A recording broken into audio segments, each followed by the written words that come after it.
Alrighty, let's talk about motivation. A super important topic, very, very misunderstood. Let's talk about what really motivates employees. These are the topics I've planned for the video. We're going to talk about how not to motivate employees because a lot of companies and managers go about it the exact wrong way. You may have experienced that. Specifically, I want to talk about why reward and punishment, two of the most common motivators, always fail. Research proves that they are terrible motivators. And I want to talk about how we get employees to motivate themselves. So the company, the manager doesn't have to be always there, with a carrot or a stick trying to motivate people. Were people actually motivated to do the work themselves? And I'm going to give a lot of great examples from some happy workplaces around the world who have achieved this. If you have any questions, ask me anything in the comments. If you're watching this live, I'll take your question at the end. If you're watching it later, write a question on the video and I'll respond to it. But first of all, why does this matter? Why is this topic so important? Well, first of all, there is a crisis of motivation. If you ask employees, I haven't found any good studies on how motivated employees are, but Gallup have their engagement survey. And engagement is kind of similar to motivation. And according to Gallup, only somewhere between 15 and 20% of employees are actually engaged in their work. That's a terribly low percentage. And I definitely have a lot of clients who complain that their employees don't seem motivated and engaged in the work they do. So there's a real crisis out there. And motivation is great. I mean, it feels good to be motivated, to actually want to do the work you have to do. So it's a super important topic. And managers really want their employees to be motivated. They just keep doing the wrong things. We're going to talk about what those things are and why they cannot work. But there is a deeper disconnect here. It's not only that companies and managers don't really understand what it is that motivates people. On a more fundamental level, they fundamentally misunderstand what motivation is and how motivation works. So I want to offer some different ideas how we can think about this and look at the research of around motivation. Here's one example of the disconnect or the misunderstanding that many managers have around motivation. A lot of managers ask, how do I motivate my people? Good question. But there's a question you need to ask before that, which is, how do I stop demotivating my people? Because in many cases, that's the problem, that the company and the managers do a lot of things that actually demotivate people. And before we can start motivating them, we need to stop doing those things. Here's some classic demotivators. This is from Hertzberg's two-factor theory. I'm sure you've heard of this, but Hertzberg postulated if we look at motivation, there are hygiene factors and there are motivation factors. And the hygiene factors it's stuff that just needs to be there. It just needs to be fine. It doesn't motivate people, but if those kinds of things are not okay, they demotivate people. And then on top of that, we have the motivational factors that actually make people want to do the work they do. And some of the demotivational factors, some of the hygiene factors that companies often get wrong is stuff like unfair compensation. I talked about that in my previous webinar. The salary cannot make people happy, but an unfair salary can make people miserable. Stuff like red tape. If you have to jump through so many hoops to do your job, that is incredibly demotivating instead of the company making it easy for you to do your job. Micromanaging, like having a boss on your back constantly telling you what to do, when to do it, how to do it, is incredibly demotivating. Disrespect, being treated poorly in the workplace, very demotivating. Stuff like unclear goals. What am I even doing? Am I doing my job good enough? Nobody knows because the goals are super unclear. These are examples of demotivating factors. And before we can start to try and motivate people, we got to make sure that we're not demotivating them on a daily basis. And make no mistake about it, many companies and many bosses are doing that. So that's step one to motivating employees, is stop demotivating them. And then step two is understanding what actually motivates employees. And again, companies get that wrong all the time. There are 4 classic motivators that I've seen companies employ again and again and again, and they're not going to work. It doesn't work. KPIs, competitions, rewards, punishment, and motivational speakers. Let's talk about that.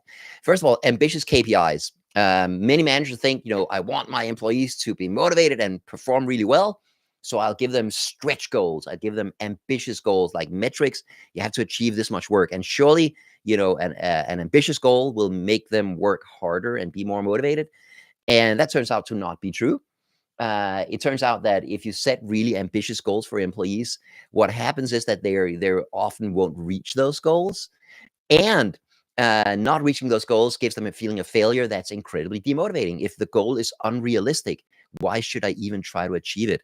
Also, if the boss is setting the goals for the employees have no ownership over those goals. It's not a goal that I have any buy-in for. It's just that it's metrics somebody else decided for me. So these ambitious KPIs, I've seen many companies do it thinking it's a motivational factor. It's the exact opposite. Competition. Many companies try to motivate employees with competitions, right? So there's like the monthly sales contest, which salesperson can sell the most.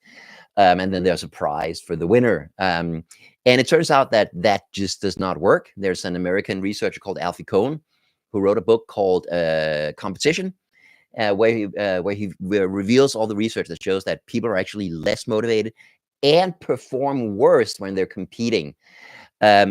Many companies do not get this, and they still try to use competitions as a tool to make people more motivated. Does not work. I want to show you an example of a short clip from a movie. This is one of my favorite movies called Glengarry Glen Ross, about these salesmen who are trying to sell more. And in this clip, Alec Baldwin comes in as a sales coach to motivate them to sell more. Oh, have I got your attention now? Good. Because we're adding a little something to this month's sales contest. As you all know, first prize is a Cadillac Eldorado. Anybody want to see second prize? Second prize is a set of steak knives. Third prize is you're fired. Movie's called Glengarry Glen Ross. If you haven't seen it, you got to watch it. It's amazing. Amazing actors as well. So, and by the way, here's a funny thing about that clip. I was doing a management and leadership workshop for a client in Denmark once. Like, they have all their managers from all over Denmark gathered for a seminar. And I was there to talk about, leading with happiness. How do we get our managers to create happiness to work for themselves and their employees? And the CEO of the company, as an introduction to my workshop, put on this clip, like the full 5-minute clip of this guy basically abusing these salespeople, thinking that this was motivational, that this was a clip that shows this is how we sell more. Yeah, and that kind of thing just has the exact opposite effect. So yeah, it was 5 minutes of that, and then it was like, and here's Alexander to talk about happiness at work. That was a tough sell, I can tell you. So competitions have the exact opposite effect. They demotivate people and make them perform more, make them perform worse. What about another classic motivational tool: rewards or punishments? Let me talk about rewards first. There was an a summer holiday program in an American town where they wanted school kids to check out and read more books from the library, right? So they had this program where during the summer vacation, every time a child checked out a book from the library, they would get a stamp on a card, and 10 stamps would buy them a slice of pizza at the local pizzeria. So what do you think happened? Well, what happened was that during the summer break, the kids checked out more books. Now, whether or not they read them is another matter, but they definitely checked out more books. But after the summer vacation, the number of books checked out from the library cratered. Why? Because reading books had now become something the kids did for the pizza, not for the joy of reading itself. And this is something we know from so much research into motivation, is that if you reward people for doing something they actually want to do, the reward will become the motivation, and they will be less motivated to do it themselves. And as soon as you take away the reward, they stop doing the thing that you're rewarding them to do. And by the way, if you give them, if you want the same behavior to continue, you have to give rewards all the time, and you also have to give bigger and bigger rewards because people get used to the reward they got, and now you have to give a bigger reward the next time to get them to do the same thing. So rewards are a terrible motivator. They kill people's intrinsic motivation to do something. It's replaced with an extrinsic motivation. And now you have to reward them to do it every time, and you have to give them bigger and bigger rewards. By the way, people also perform worse when they're promised a reward for performing well. That is super interesting. Um, so rewards are a terrible motivator. What about punishments? I wrote an article on my blog about this once, and somebody wrote a comment saying that in the store where they worked, the manager had introduced the safety chicken. It was like a rubber chicken that if a coworker caught you breaking any safety rules or regulations, you had to wear that chicken on a string around your neck, like in the store in front of customers and coworkers and everybody, until you caught somebody else breaking the rules, and then you could give them the chicken. And what happened was, of course, that people weren't doing their. If you got the chicken, you weren't doing your job. You were just constantly hounding other people to see if they broke a rule, so you could get rid of the chicken. So punishments have all the same problems as rewards do, only more so, in that if people have any intrinsic motivation to do a task, um, punishing them for not doing it will kill any intrinsic motivation. Now they just do that task to not be punished. We know that punishment is a terrible motivator, and that punishing people for poor performance leads to worse performance. So rewards and punishments are terrible motivators, according to the research. Do not work. And finally, a classic. Our employees are not motivated. There's no energy, no spark, no engagement. Let's bring in a motivational speaker. Let's bring in one of those rah-rah types to, hype them up. Maybe bring in a speaker with an inspirational story of overcoming adversity or something.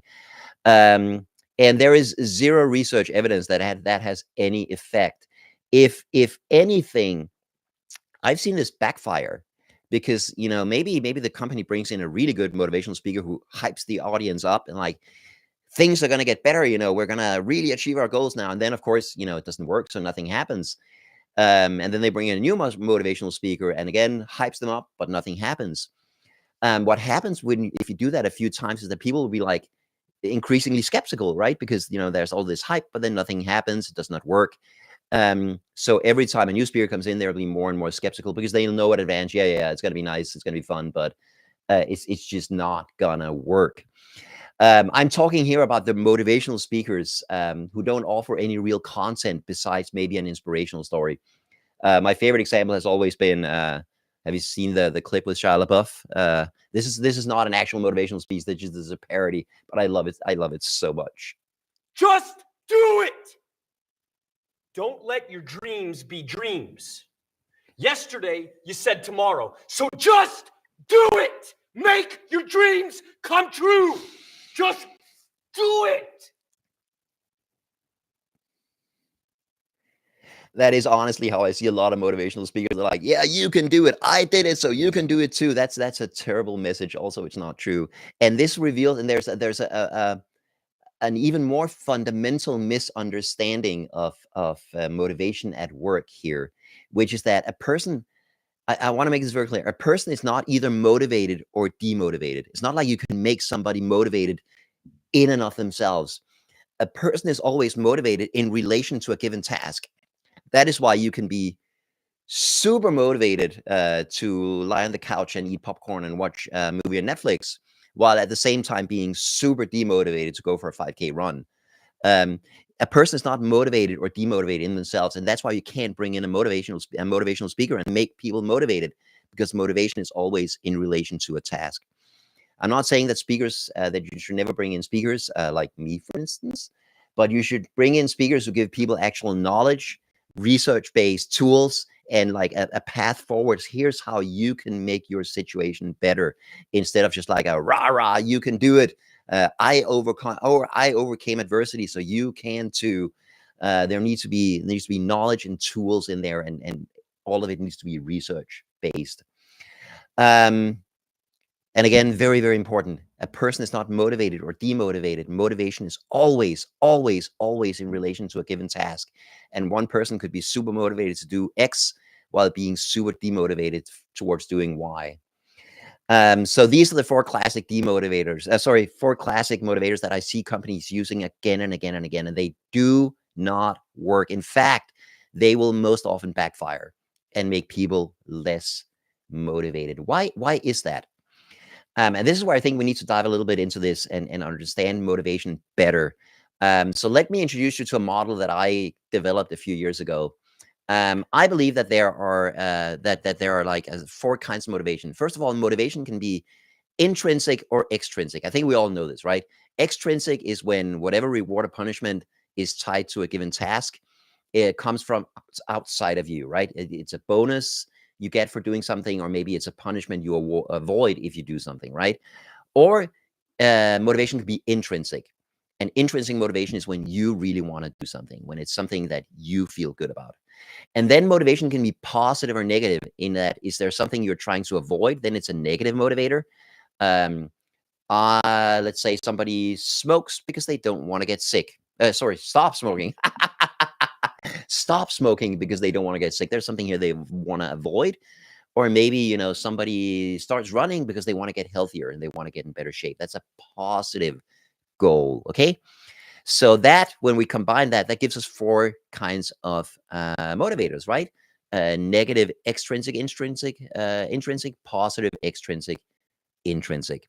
And my point, so it might, the negative extrinsic might be like your boss telling you, write this report, or I'm going to write you up and put you on a performance improvement program, or fire you. Yeah, that's you. That's coming from an extrinsic point, and there's a negative consequence for not doing something.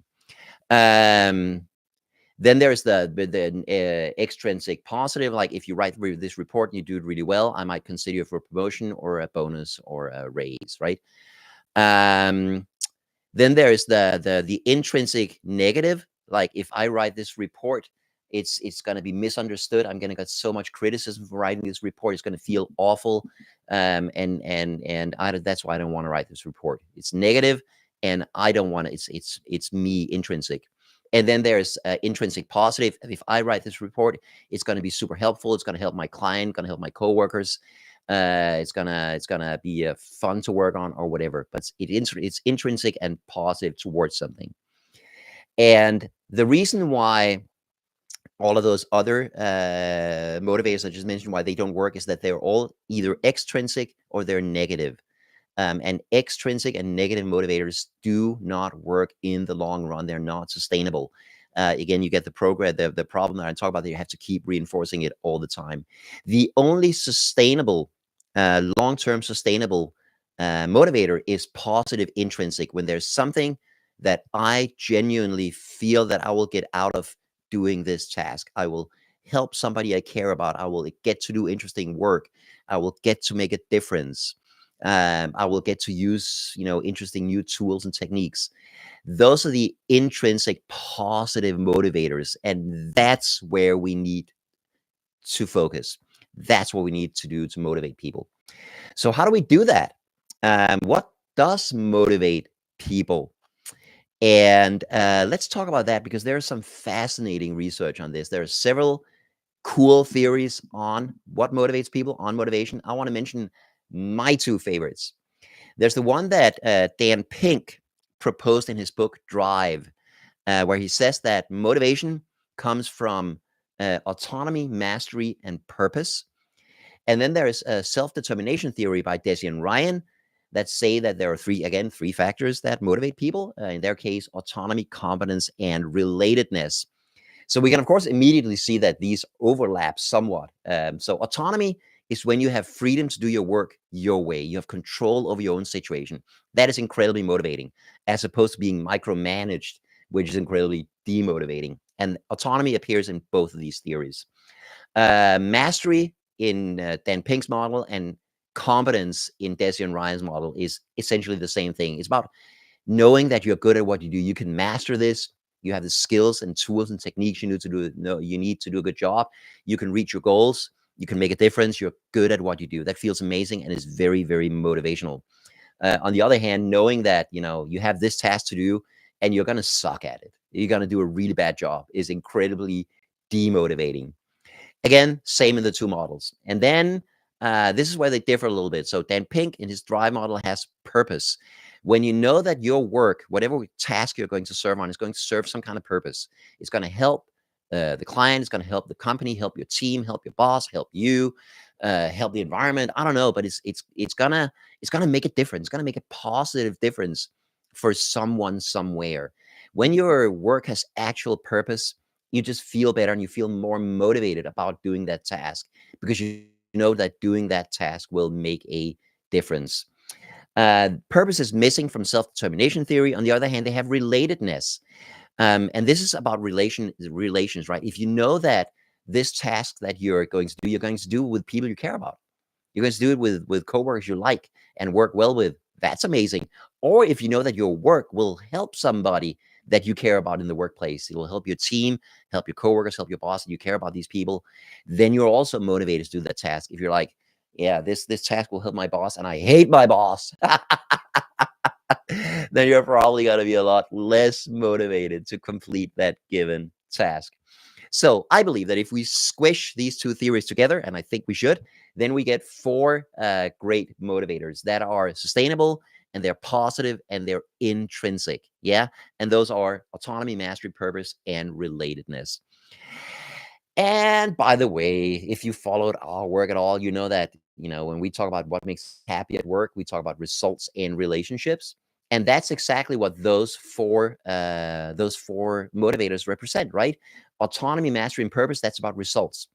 When you know that you're good at what you do, your work has makes a difference for someone, purpose, and you know that you get to do your work your own way, then you get great results. You feel great about those results. And then relatedness, relationships, same thing. So this fits very well with our model of what makes people happy at work. I'm going to talk about the relationship between motivation and happiness in a second. So how do we create these four? Okay, let's talk about that. Autonomy. Give people freedom. I mean, why not, right? Give them freedom to choose where they work, who they work with, how they work.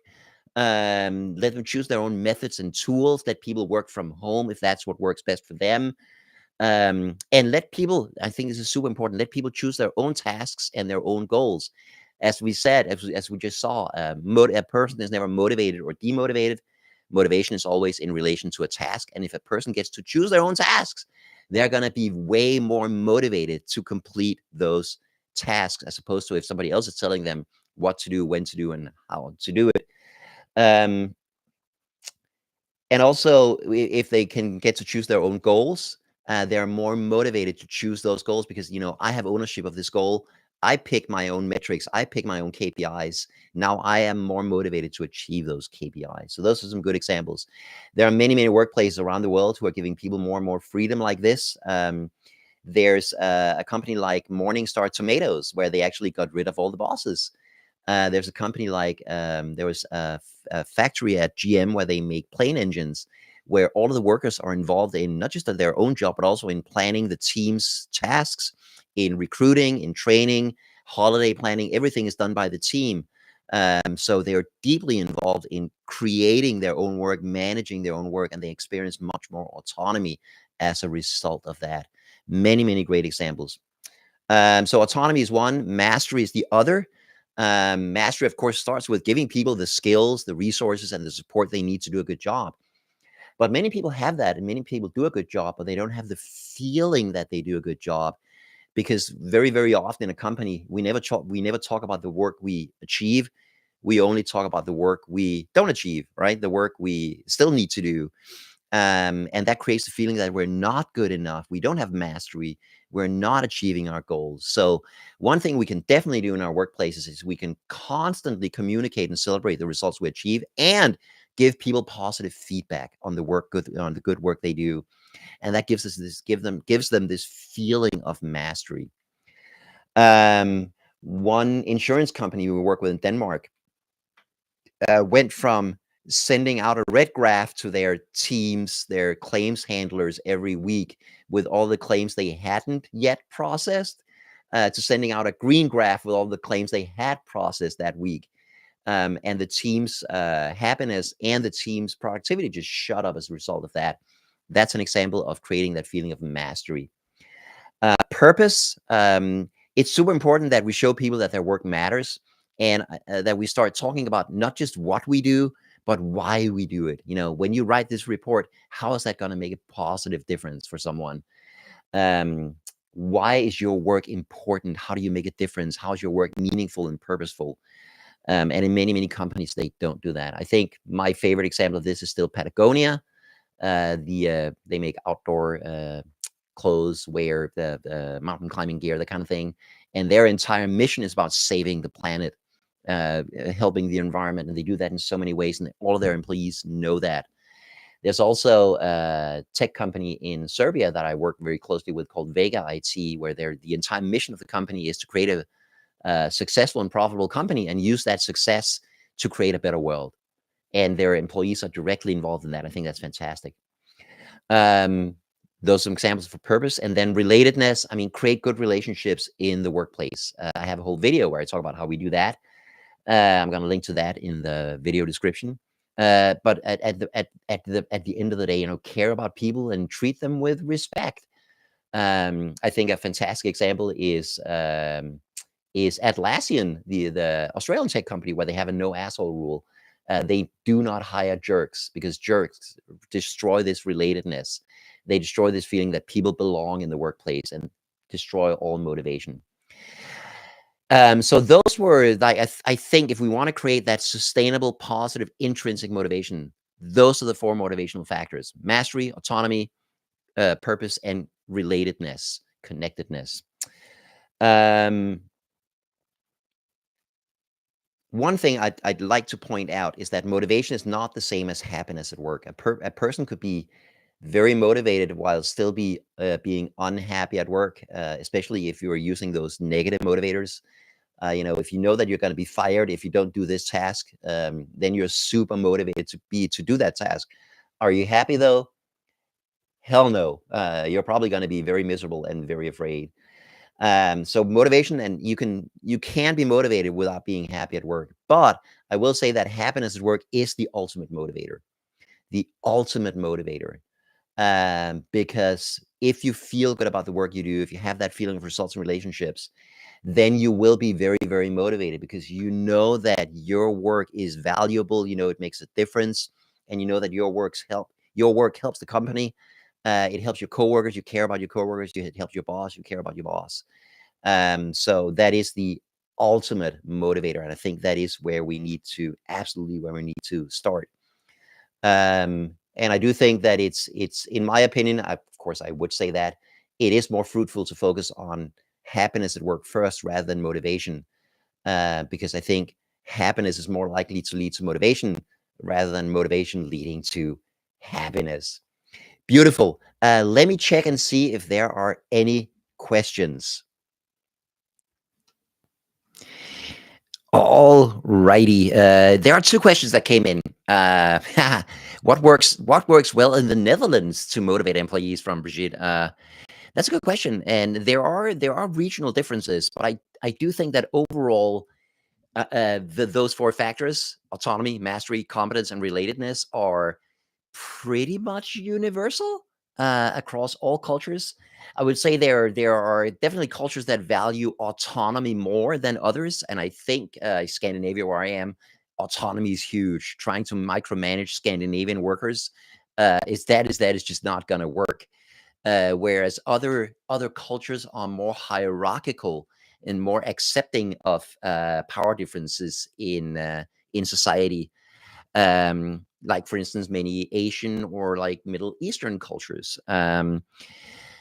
But that being said, I think those 4 factors are going to work in every culture across the world. In my opinion, I've actually not seen research that looks at these factors in different cultures. That might be super interesting. I'm going to see if I can find some. And then we have a question. What is the worst motivator you've seen companies use? Stack ranking. Stack ranking is something Microsoft did it for a while. Jack Welch pioneered it. And the idea is that once a year or twice a year, whatever, you rank all of your employees, right? From top to bottom in each team, who's the best, blah, blah, blah, blah. And then you're like the top 10% or 25% or whatever get bonuses, the middle 50% get nothing, and then the bottom 10, 20, 25%, whatever, get warnings. If you're in the bottom 10% a few times in a row, you get fired. This Microsoft did this for a while. They were very proud of it, and they actually had to stop doing it because it ruined the culture completely. It created this incredibly adversarial atmosphere where, if I'm on a team, I want to be in the top 10%. So why should I help my coworkers? Why should I help improve their performance, knowing that could put me at risk for being fired? It also created an adversarial atmosphere between teams because each team leader had to fight for promotions and raises for their team against other teams. So Microsoft gave up on it. And I read at least one article. I'm gonna put the link to that in the video materials. At least one article that said that this almost ruined Microsoft's culture because it created this extremely adversarial atmosphere. And this was supposed to motivate people, right? This was supposed to make them more engaged in their work and more productive. And it had the exact opposite effect because it combined punishment and rewards into this system.